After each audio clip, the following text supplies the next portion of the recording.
okay, this gives me a geographical kind of context, but I still don't know what I'm looking at. But when I see this, it makes much more sense to me.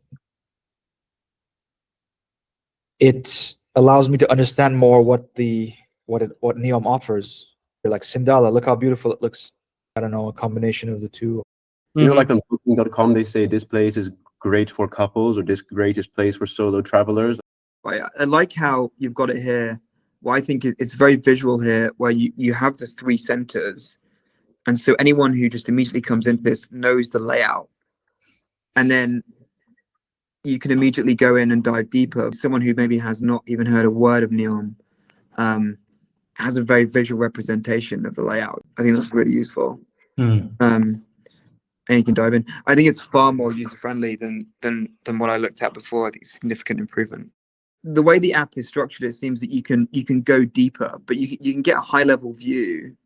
Like now, I felt before the app went straight into way too much detail, and you kind of got a bit lost. Whereas here, you have the structure of the place, but the starting point maps it out very well and keeps it very simple, so you can get a high-level view very quickly. This gives me a lot more, like, this is very appealing to me. And you give the activities below, so I can already know, you know what, this looks like more my thing, fine dining, water sports.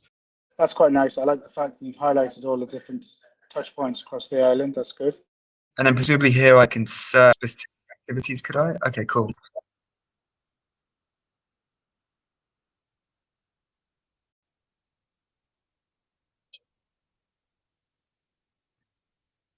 So again, I like this. It's all very well laid out. And then the various areas, which I now know what they are based on that kind of map view. So this all looks super easy. Tab, if you haven't done that much research, that's a good one. Suggested for you. Presumably that's based off my preferences when I first registered in terms of what, so that all looks super simple.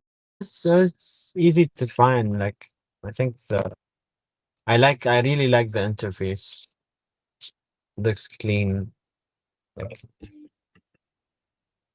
except for I remember the last version, like a bit. I feel like this one is a bit easier to navigate. This one feels simple. I like the personalization. On Booking.com, I like to go with my own filters because I know what I want, right, with those other apps. But with this app, it's such a new project. I don't really know, so I kind of want that guidance as well. This is apples and oranges from the first version that we chatted to. It's really, really good. Fast improvement on what you guys shared before the last couple of times. It's really starting to take shape. It's a lot more welcoming, and it's easy to navigate. And you've covered all the sort of the key areas that I would like to see covered, with the right detail. So no, I was against it, and now I'm much more leaning towards utilizing.